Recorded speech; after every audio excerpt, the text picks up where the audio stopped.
Първия глобален план за устойчиво животновъдство вече е факт. Инициативата е на ФАО и поставя акцент върху доходите на фермерите, здравето на животните, достъпа до пазари, управлението на фуражите и адаптацията към климатичните промени. Глобалният план за действие беше приет по време на 30-та сесия на Комитета по земеделието към ФАО.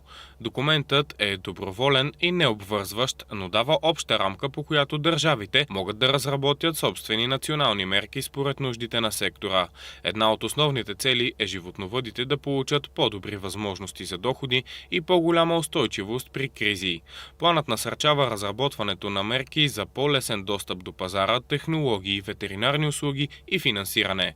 Специално внимание се отделя на малките фермери, за които животновъдството често е основен източник на препитание. Предвижда се укрепване на кооперативите и организациите на производители, така че стопаните да могат да предлагат по-големи количества, да договарят по-добри условия и да намаляват разходите си.